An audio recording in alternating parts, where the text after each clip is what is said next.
I tell my money coaching clients all the time that if their health isn't right, it doesn't matter how great their money is, they won't be able to make the most of it. Mental health is something that doesn't get anywhere near enough attention. It impacts so many areas of our lives and deserves to always be a focus. That's why I couldn't be more excited to welcome licensed marriage and family therapist Dr. Jamila Holcomb to the show today.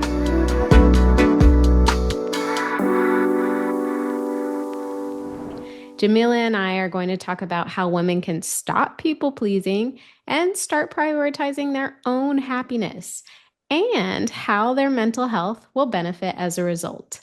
As we look to close out another year, make sure you're starting the next one with a renewed sense of self love and worthiness.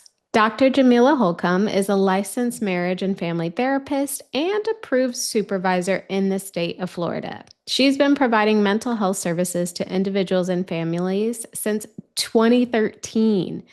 In addition to her therapy practice, Jamila is part of the teaching faculty at Florida State University, mentoring future generations on their unique journey to making systemic changes that benefit our collective mental, physical, and relational health. Hi, Jamila. Welcome to the show. Thank you for having me. I am so excited for this conversation because I know how much my City Girl Savings community members will benefit from this. I was hoping, though, before we really dive in, can you share just a little bit about your background and how you got into your practice? Sure. Well, yeah, again, thank you so much for having me. I'm super excited for our conversation today. Well, in addition to what you said in the introduction, I'm a Black cisgender heterosexual woman. I've been married for about 8.5 years. I have three beautiful children, a 6-year-old and 3-year-old twins. So my hands are full all of the time, which, allows me to know a little bit about the topic that we're going to talk about today. But professionally, I've been a therapist now for, gosh, over 10 years, which is crazy to Wow. say. I've always gravitated wanting to help others. I just thought I wanted to help children in a medical setting. So I always thought I was going to be a pediatrician.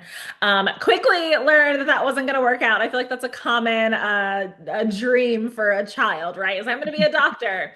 And I did, in fact, become a doctor, but just not a medical one. Yeah, taking psychology classes in undergrad really helped me see that, yes, I wanted to help children, but more so in strengthening family relationships. And so, after pursuing my master's in marriage and family therapy and then going to get my doctorate, um, yeah, pretty much my whole focus throughout those years were working with children, working with family, so doing a lot of parenting work, and then just working in community settings. And so getting a lot of exposure to trauma, a lot of exposure to high stress situations, a lot of exposure to larger systems that are just not functioning well to best support our families. Hmm. And so I realized, like, oh, I'm going to get burnt out pretty quickly doing this work because it's heavy. It's very overwhelming. And so one of the things that I've tried to do throughout my career thus far is just create enough balance for myself. And so I do the direct service still in my private practice, but I also teach at a university just as a way to kind of broaden my systemic impact. Um, and then I also do consulting and supervising, therapist and training. And so I feel like that just gives me a really good balance, Hmm. so that I'm tackling still my same goal of helping others and really just like my overall goal of collective healing and liberation from a lot of different angles. I love that. It's so funny. A handful of my money coaching clients are actually therapists, Okay. and the I feel like the mental fortitude anybody in that profession needs to kind of show up every single day and do the work you do. It's incredibly commendable. Yeah, which is why we need you because we do not have the mental capacity for financial conversations or budgeting, and it's just not something that's really talked about in our field. So I love this collaboration that we've got going on because it's a winning team. Oh, definitely. And, Yeah. hearing a little bit more about kind of the personal side of your life too. I mean, you juggle a lot of things, and I feel like most women do.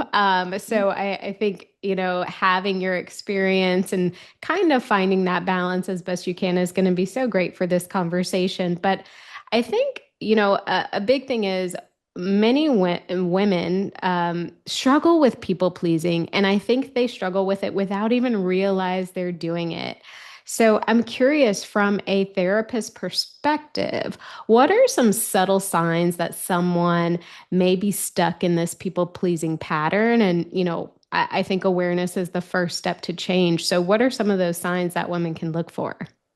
Yeah, absolutely. And it's so funny because they're really not that subtle, but you're right. Like they are often overlooked or um given an explanation for something else, right? I'm tired, or something else might be going on. We don't look at the cause being people pleasing. Mm, But one of the things is that are a kind of a sign of am I people pleasing? Is that what's going on for me? Is if we really struggle with our ability to say no. mhm, Right?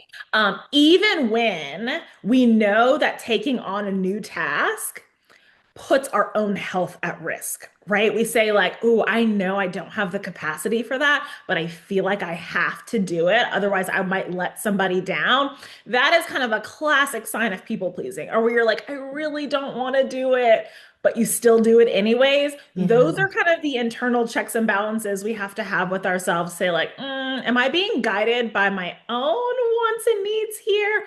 Or what I think other people want or what they expect from me. And Mhm, so people who people please, right, are often going to feel overwhelmed. They're going to feel exhausted.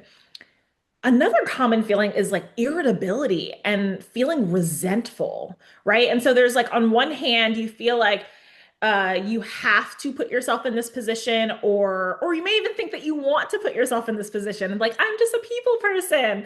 But the backhand is that you're irritable for being in the position. You might be frustrated at yourself for always putting your needs aside, and it leads to mm.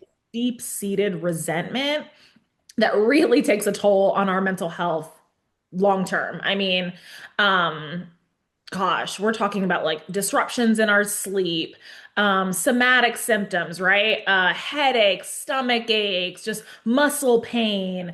And then really, I want to hone in on the irritability because I feel like that's a common symptom that is Mm, prescribed to women, right? They're irritable, they're angry, they're always have an attitude. right. And I really think there's something to say about it being connected to us overextending ourselves, us being pulled in all of these directions that leads to the irritability. I would definitely agree with that from my own experience, but Yeah. I would love to hear your thoughts on, identifying those patterns when it comes to maybe your family, your kids, your partner, your friends, right? I think, we can as women feel guilty for saying no to those people specifically. Not only because we actually care about them, right? But because we don't want to let them down. And so I think in the workplace, or, with business, saying yes to all the things when we know we shouldn't, makes perfect sense. I think when it comes to like family and relationships, it might be harder to spot that and like let go of that guilt. What would you say about that? Yeah, absolutely. And I think you're hitting on like the ways in which women are often socialized, right? Like, we're socialized to be caretakers. We're socialized to prioritize other people's needs. And so with our family, with our friends, we often feel like that's our role. And Yeah. then depending on our various identities, we might have taken on that role to another level, right? Like, I'm also an eldest daughter, and so I can relate to that being part of my responsibilities, right? In terms of just taking care of your siblings and kind of making sure everybody in the household is good. So yeah, so as women, we've been socialized to take on this role. And so it makes it even more challenging with the people that we love to step back because it feels like we're abandoning our job, right? Or it feels like we're gonna hurt the people that we care about most. I think a lot of us are like, all right, screw capitalism. Like if my job, falls short here, that's okay. But I think you're speaking to something that maintains people pleasing is that we really don't want to let the people that we love down. Right. But here's the cost, though, is that we end up letting ourselves down. Ooh. Right? I know. And like that feels like a sacrifice that we have to make as women, but we can't. We can't. It's not a sacrifice that is sustainable, and it's not one truly that is going to put us in our best selves, right, for ourselves or allow us to be our best selves for the people that we care about. Oh, I mean, you hit the nail on the head. And where do you think these tendencies come from? Like, is it, ingrained in our family? Is it ingrained in society? Is it cultural expectations or something else entirely? Like, where are these behaviors and thoughts about ourselves learned from? Yeah, oh my gosh, like so many places, right? Because I think we like to blame our childhoods for a lot, right? Like we like to Yes. say like, "Oh, that's from my childhood or from my parents." And certainly I won't, deny that that could be one origin, right? Just like learned behavior or patterns that we've learned within our family system or like I said earlier, based on our identities, oldest daughter, or whatever the case may be, you might be placed into that role and so it becomes familiar. But I was trained as a marriage and family therapist to really think systemically, so to expand my view. So, yes, the family, but also people pleasing is going to be an outcome of kind of systemic structures that benefit from women taking on this unpaid labor, Ooh, right? whoa. Yes, I'm like, oh, that's a tough reality to sit with, right? So if we like Yeah. name the patriarchal system that benefits from women taking care of others and putting our needs aside, that's really where we've learned this from. Oof. Yes. And so then it's going to be compounded based on our different identities and lived experiences, right? So the patriarchal structure is the larger umbrella, and then all of our unique experiences are going to make that even more of a chance that we become a people pleaser. So, for an example, like a Black woman, like myself, I may learn to people please based on my different identities as, like I said, firstborn daughter, high achieving, um, just other characteristics that I have. I guess wanting to be a therapist, a helper, like already, right?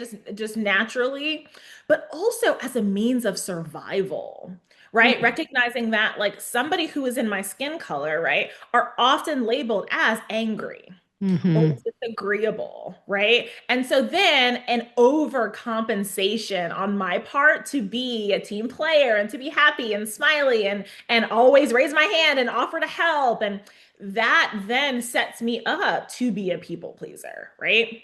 And then on the other hand, just as another example, white women may learn people pleasing based on their socialization in this patriarchal society, right? And that Right. um it benefits your husbands, it benefits other systems, religious institutions, right? For women to take on that unpaid labor of, sacrificing our needs and taking care of children, taking care of the household, taking care of all of the life management things.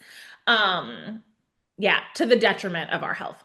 Absolutely. And it's, I mean, it's a harsh reality to kind of sit with and accept, but it's the truth, and awareness is the first step to change. I just think, not only do we have these kind of maybe internal kind of systems that we can navigate to stop people pleasing, but we have these systemic systems that we also have to figure out how to break free from, with people who may not be ready to break free from them, right? Giving you the side eye, giving you the judgment. It's like another level, another layer to really putting yourself first. And that can be scary.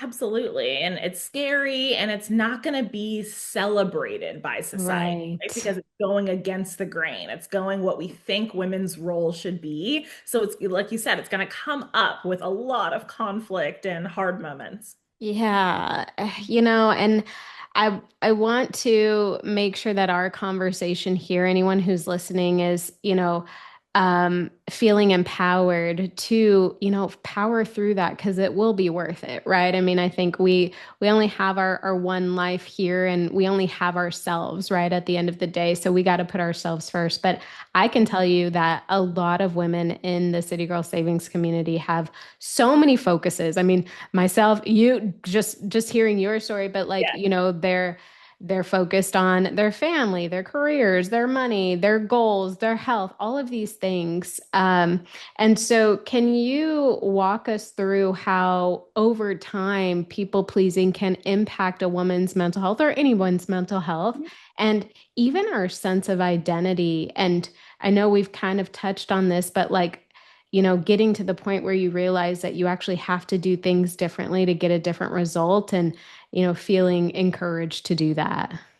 Yeah, absolutely. Because yes, the compounding of all of the things that we're doing takes a huge toll. And I often hear people say things like, "Oh, I just wish I could have a break," or Yeah. just time to breathe, or I need a vacation, or those are also the kind of classic signs. And we talked about earlier, like maybe some of those subtle signs. If you constantly feel tired, or that you need a break, or you need a vacation from your life, that could be another signal that you are just being pulled way too thin. And so that's your like um internal alarm clock that says, "Hey, time to make space for you," right? Maybe you've forgotten you. You've put all of these other things first. Maybe it's time to focus on you, right? Because we truly do spend all of our days worried about what other people need. And so as it relates to a sense of identity, when we're doing that, even if it's things that we love, because I find this for myself, like I love all the jobs that I have, right? Like personally and professionally. And so it feels like, what do you mean giving them up, or not spending enough time here? Like that feels like a loss. But when I really sit down and look at all of that, I've lost myself in these roles, right? I've lost my own likes and my dislikes, what makes me happy. Yes, maybe it is in service to others, but like you said, it comes at a great cost. And so at minimum, that should be the encouragement that that anybody has to say, like, ooh, I don't want to lose these parts of me. These parts of me Right. are important too, and I deserve to embrace these and embody these a lot more than I currently do.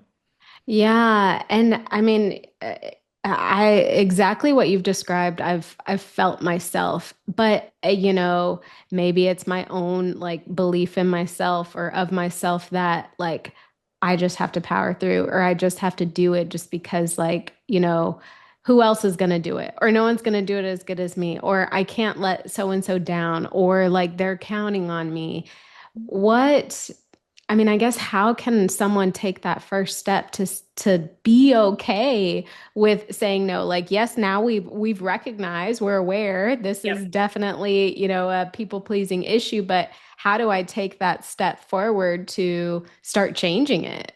Absolutely. Yeah. And that's what we're here for, right? The empowerment. Like, okay, now what? Because yes, I know that I do this, but now what? Right. And I always recommend, like, for whether it's for my clients or for myself, to start small. So if we're thinking about, we're having to unlearn not only patterns that you may have participated in your whole life, but patterns that are often reinforced by society, right? So this is like a deep unlearning process. So starting small and being very kind to yourself along the way.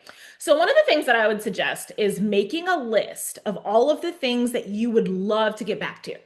So, the things that you're like, if I had more time, I would do blah, blah, blah, blah, right? And so, make that list, your more time list, and pick a few that you feel like you could do right now with relatively little restructuring, right? That wouldn't cause a lot of anxiety, that doesn't kind of disrupt your nervous system just yet, right?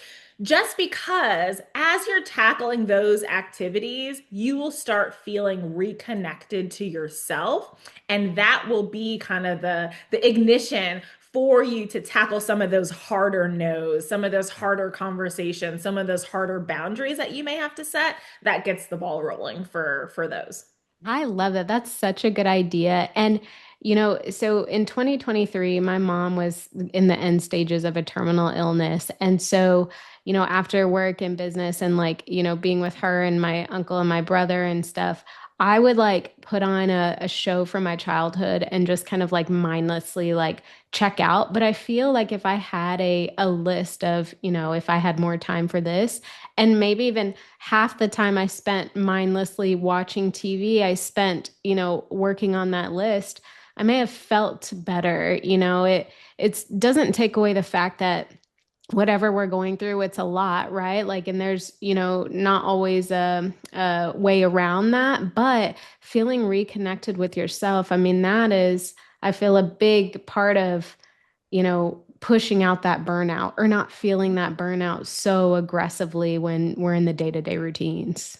Absolutely. And I love that you said it's not even like, hey, throughout the whole show, right? It's like, yes, mindlessly watch that show, but just half of that time, could you look Yeah. at this list and maybe tackle one thing on there? Absolutely. Yeah, yeah, definitely. And so, I feel like we kind of touched on this, but I have zero doubt that there is a connection between people pleasing and burnout, right? And so, how can constantly saying yes to everybody but yourself drain us mentally, emotionally, physically? Like, I think I really want listeners to understand like just how critical it is that people pleasing is taking a toll on so many areas of a person's life. Yeah, absolutely. I feel like we throw around that like metaphor of the cup, right? Like you can't pour from an empty cup. And that's exactly what people pleasing does, right? It's pour and pour and pour until you have nothing left to pour, right? And so there's nothing left in your cup. But then in fact, people pleasers also give the cup, right? And so then it's you're truly left with nothing. We're talking Oh, about burnout. We're talking about just you're getting the crumbs, right? You have nothing. You are just run to the ground, exhausted, probably very anxious, on edge. Yeah, it's just not a great place to be. Often then we internalize that something is wrong with us. mm, Like I wouldn't be feeling this burnt out if I did X, Y, and Z. And so then it just kind of compounds the burnout because we then are spinning our wheels to try to figure out how we can not be burnt out in ways that are not actually restorative. oof, Yeah, so that's big. yeah, more people pleasing doesn't actually help our people pleasing cycle, but we often think it does. Yeah, that's crazy, and it's all almost like you said, kind of looking for that solution to beating your burnout, but you're looking in the wrong places, so you're just burning yourself out even Burning faster. yourself out even faster and then being critical of yourself. How come other people can do this and I can't? And so Right. then we add in the guilt and the shame. I should be able to do this. And it all just keeps digging that burnout hole even deeper. Um, Yeah. so that's why the awareness and then the kind of small steps can help pull us out so we're not just spinning our wheels. You made a comment and it made me wonder, do you think people pleasers, have, I don't want to say have an issue with self-worth, but like, do you think self-worth plays a role in this like need to, get everything done and make everyone happy and just like spin all the plates? Like, do you think that there is an aspect of self-worth, whether it's a lack of self-worth or trying to, prove yourself? Do you think that plays a role in this? Absolutely, for all of those different scenarios that you just described, right? So our self-worth can be tied up into people pleasing because we think that other people validate our self-worth, right? So Oof. if people like me, then that means that I'm good, right? If I'm a reliable, dependable person, that means that I'm good, right? And so we're getting all of the validation externally. Hmm. Um, and then also, if we are even if we feel pretty confident in our self-worth, sometimes people pleasing is just as an effort to keep up these unrealistic standards that we have for ourselves. So we may think like, I feel pretty good about myself, but because I think I'm up here, I have to stay up here. And to do Ugh, that means that I am also in the people pleasing cycle. yeah. So yes, self-worth is tied up into that from a variety of different avenues. Mhm. Yeah, I feel like this conversation, you say something and I'm like, ooh, that sounds like me, or like, ooh, Yeah. that I saw that in my past self. Yeah. I am very proud to say that I'm a person who keeps promises to herself. So if I say I'm going to do something, I'm going to do it. But I feel like that also expands to everybody else. Like if I say I'm going to do something, I'm going to get it done. I'm a woman of integrity. Yep. And it's almost like as you were describing, like I have a great self-worth for myself, but like now I'm also keeping myself on this pedestal for whatever reason, right? Like this is not a therapy session for me and you, but for whatever Yep. reason. And that's a big epiphany that I need to have. And I think anyone else who's in a similar situation should have so that we can kind of take a step back and get back to our center. Yeah, absolutely. That's like honestly one of the harder patterns, like when I talk about like my role as a therapist to break, Mm, it are ones that are working well. yeah. Right? It's like, ooh, we talk about people pleasing often as like, this is harming me, right? Or this is really keeping me stuck. Yes. And for those of us who have like a sense of high achieving, it keeps us where we want to be, Hmm. but the cost is still the same. Hmm. Right. And so that is really hard pattern to break because it's like, oh, but it's working. It's like, yeah, it's been reinforced. You're doing it really well. You are high achieving at people pleasing, but that is in fact also related to why you have high anxiety. Right. Yes, high achieving people, there's a high correlation with high anxiety, and that's likely due to the overwhelm, the sense of Hmm. responsibility, and the constant need to prove yourself or keep yourself at this unrealistic standard. I mean, I couldn't agree more. I think, that there is definitely a cortisol spike, in people who constantly do that. And if we don't have our health, nothing really matters, right? Like you said, we can't pour from an empty cup. If we can't get ourselves to a place where we are feeling good and feeling our best for ourselves, but there's no way we could do that for others. So I think it's really important to just make sure that, we're always coming back to that center. What do you think, or what would you recommend for women who feel guilty about that? Especially, I know we talked about like, people pleasing with those we love, but I know a sense of guilt or shame for saying no or for turning down a person we care about is a hard thing to work through. So do you have any tips or guidance for women that may struggle with that? Yeah, I think the biggest one is to acknowledge that like that's going to be there. So I know a lot of the times we want to get rid of guilt. We want to Mm, get rid of this feeling of feeling maybe selfish or feel shame because we're doing something new, especially if it feels like it doesn't align with who we are, what our values are. But that is going to be there because you are unlearning.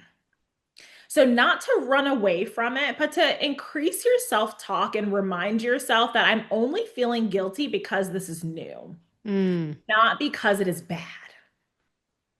Right. And so that reminder helps us continue to push through because the positive effects that we're going to get from taking care of ourselves first are going to be the reinforcement we need to keep doing it. But we have to get through that initial hump of, oh no. And I had to do this a lot with my young kids. Like, can I leave the house? Like, are they going to know, I'm a good, people going to think I'm a bad mom if I'm like, out at a concert or having dinner or doing something. And once I pushed through that guilt, mm, and realized, wow, that night out with my friends really brought me back to myself, right? I experienced a lot of joy. I felt a lot of relaxation, peace, just myself again, pre-mom, right? And was able to connect with that part of my identity again.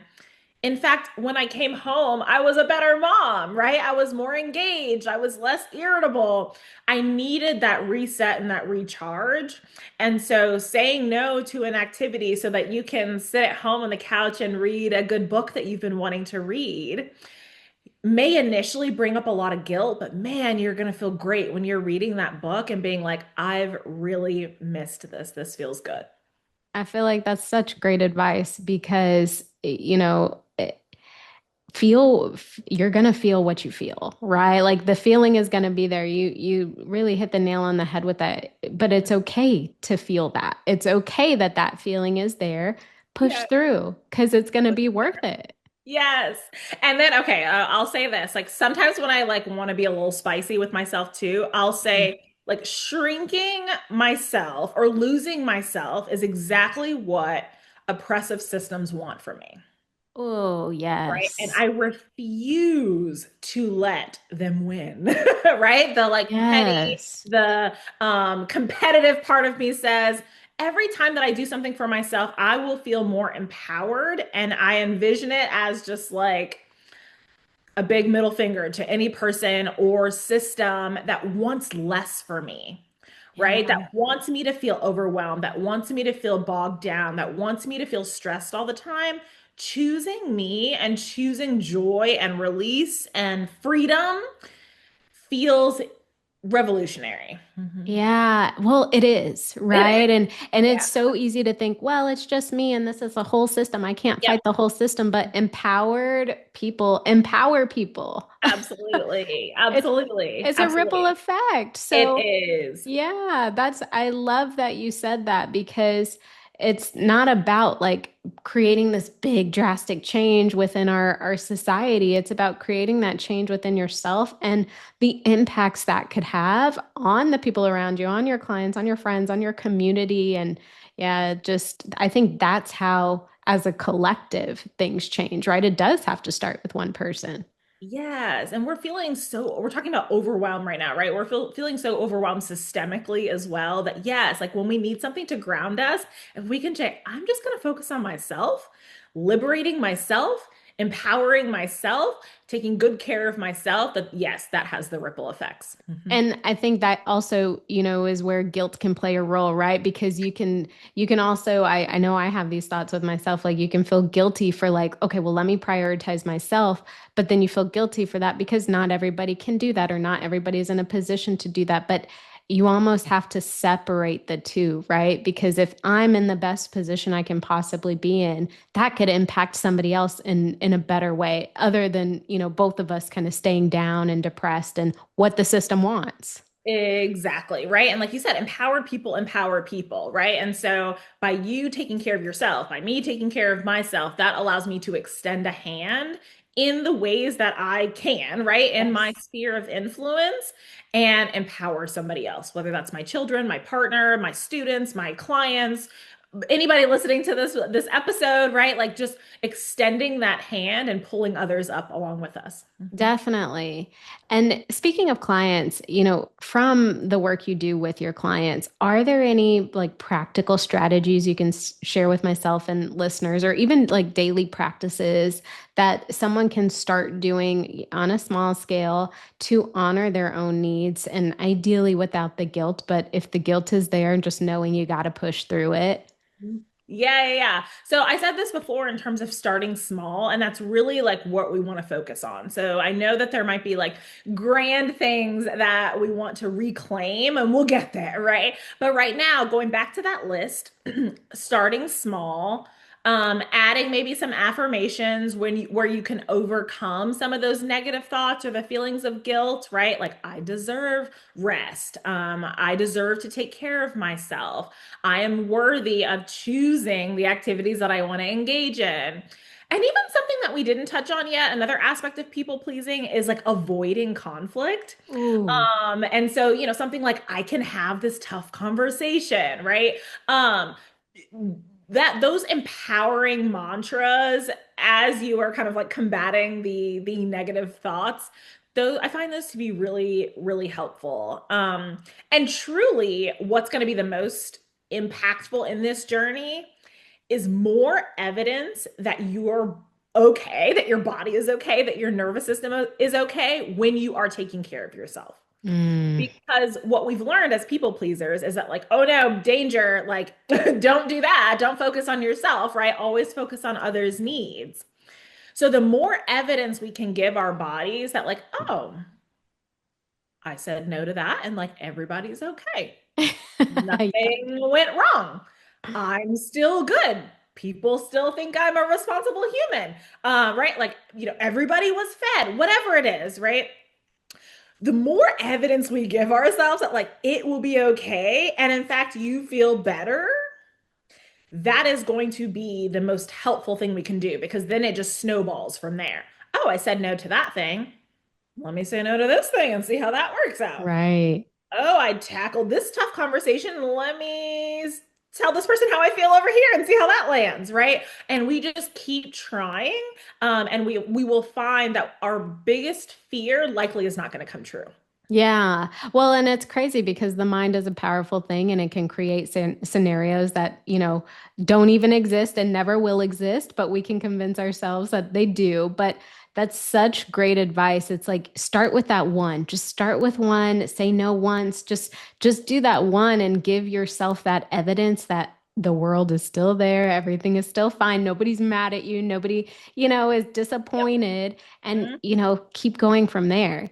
Yeah. And even Yeah. if they are disappointed or are mad, is it something that you can handle?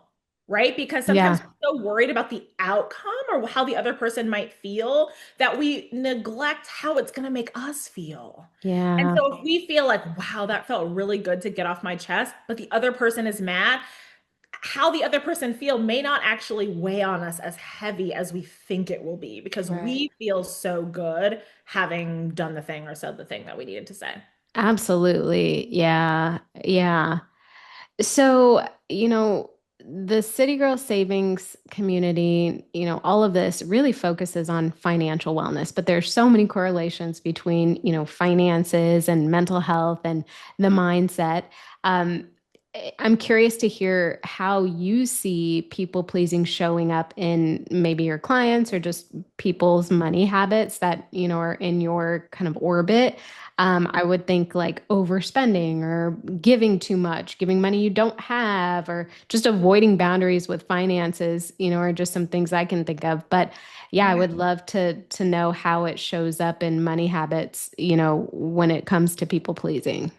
Sure, absolutely. And you're right. Like there's going to be a correlation there too. And it also can kind of be tied up to a sense of self-worth as well. And that like we may feel as if, we have to financially spend a lot in order for people to like us or for people Mhm. to want to engage with us, right? And so that might be the overspending, or being kind of loose with our boundaries based on our budget.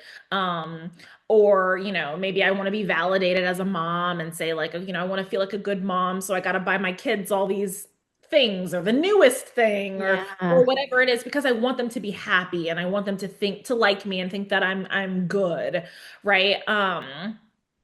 Or we might just avoid setting boundaries because we're trying to like keep up with an aesthetic, right? Like that kind of goes with self-worth too, of like, oh, well, everybody else has this, and I need to also feel like I have this in order to feel good about myself, right?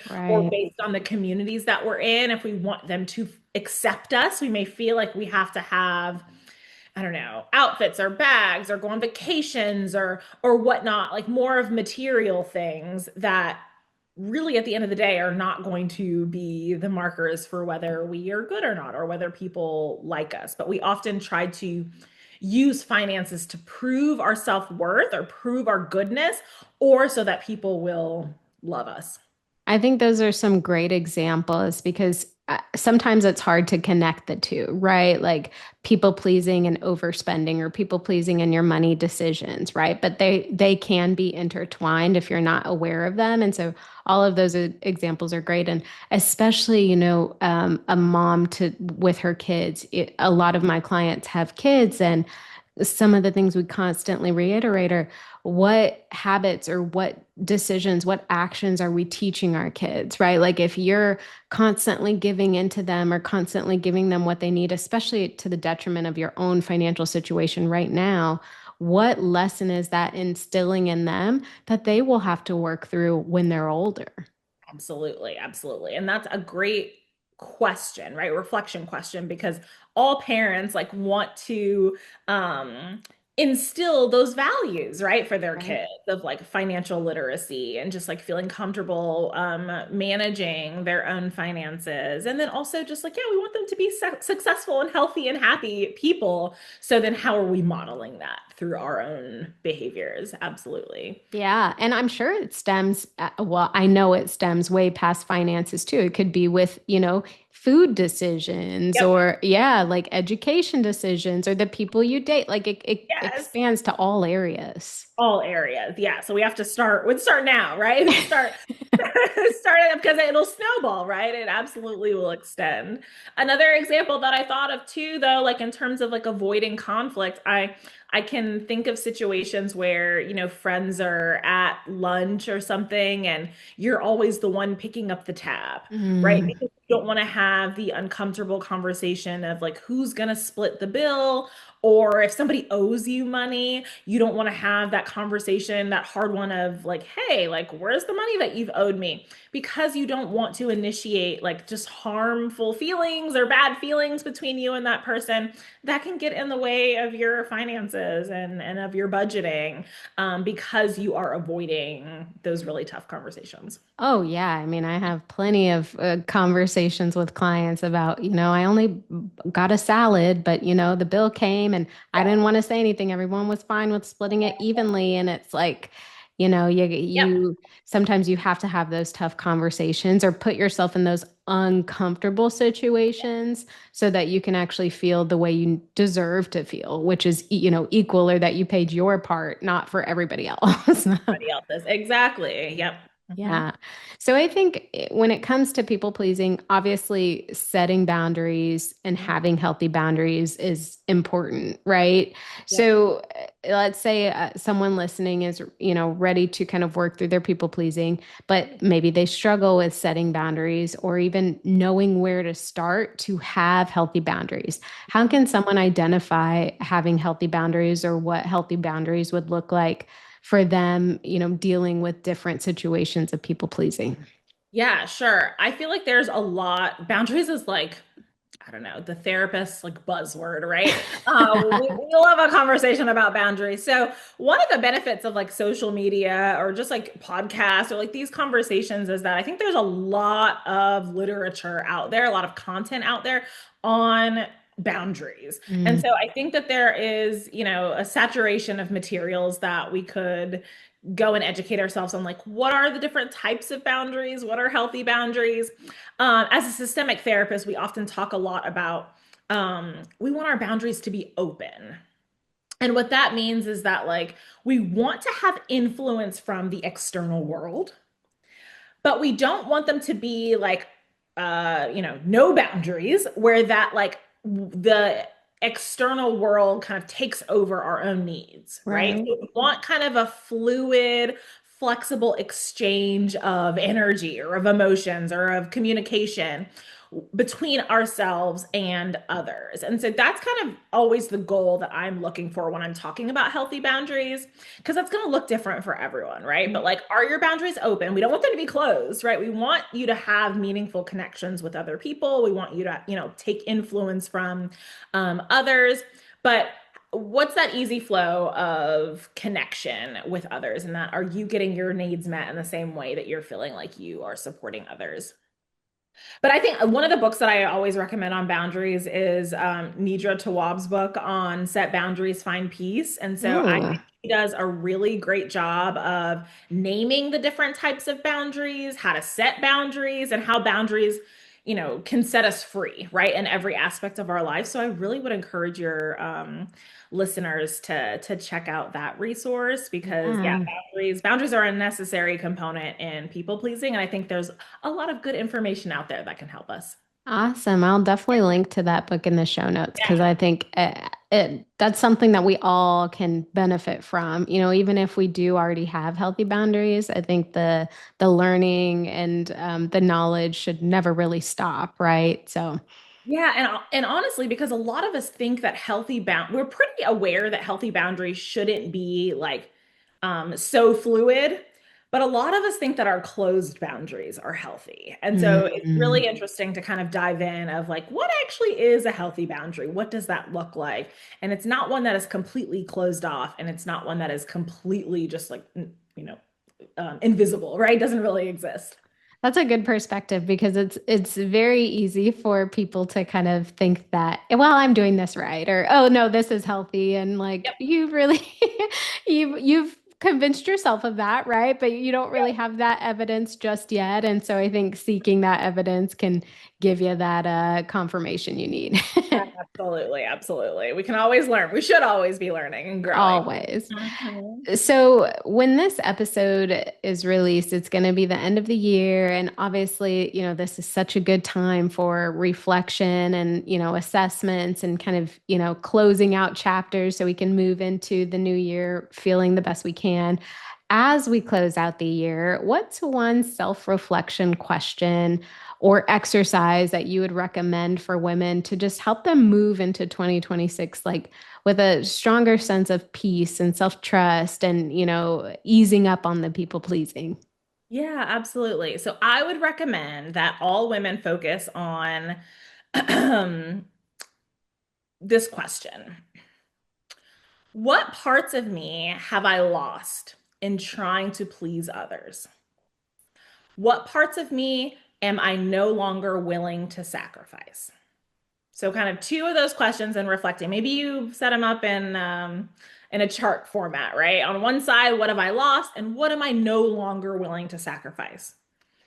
And so then sitting with the feelings that come up as you're doing that exercise. So, you might feel sad, grief, anger, guilt, right? But then framing it as I'm no longer willing to sacrifice should bring up a sense of empowerment, right? I'm making a choice. This is something that is important to me. So although I may be feeling these feelings, I am empowered to make a change. I'm empowered to reclaim what has been lost. And then, like we talked about before, empowered to help other women empower, like reclaim their power too. Oh, that's a great exercise. And I'm so glad that you touched on you're gonna feel what you feel as Mhm. you do this, and it's okay. Like, this is just the reality of the situation. How do we move past it, right? And we can't avoid it. We can't pretend it doesn't exist. We can't pretend we're not losing parts of ourselves, but we can acknowledge it and we can say, what am I willing to no longer sacrifice? And I think to your point, that's a very empowering way to move through this and come out on top. Yeah. Great. That's a great suggestion. So, before I let you go, what's one mindset shift you wish every woman would carry into the new year when it comes to pleasing themselves over others? Okay. I hope that every woman could know and truly embody how powerful they are. Because, like, truly, when I think about all that we do, and then we've listed the many roles, and we probably didn't even scratch the surface, right? In that, all that we accomplished, we have been socialized to silence ourselves, to hide our talents or minimize our talents, to put our needs aside. That even if just for one day we all could just embody the power that we have and just did what was best for us without thinking about anything else. I always think about like, wow, how much we could literally change everything, how we could Right. change the world, how things would be such a better place. And so I would love for women moving into this next year to just really remind ourselves that like our needs matter. Our needs are important, and what I do for others is important as well, but most importantly that you matter and you deserve to take up way more space than you ever have before. Oh, I love that. That's incredibly empowering. Yeah. So, Jamila, where can listeners connect with you if they want to just stay up to date and, just soak in all of the amazing advice you give? Where can they connect with you? Yeah, so you can connect with me on my website, which is holcombcounselingandconsulting.com. I know it's a mouthful, but that will have a list of all of the services that I provide. And if you wanted to contact me through email, you can do so there. But more informally, if you're wanting to follow me on social media platforms, Instagram, TikTok, and Threads, and Facebook, all under the username at dr.jamila.holcomb. Okay. You will find, more education, entertainment, and just overall kind of empowering content that is geared towards our collective healing and liberation. Oh, yes. Well, I will link to all of those links in the show notes because we are here for all of that. Absolutely. Thank you so much for having me. This has been fun and actually like empowering for myself. Sometimes talking it out loud, I'm like, yeah, I need to go take up more space. Absolutely. And thank you for coming on because, like I said, like I've had so many epiphanies just in this conversation as it relates to myself. So I have no doubt that others listening will feel the same. So thank you so much. Thank you.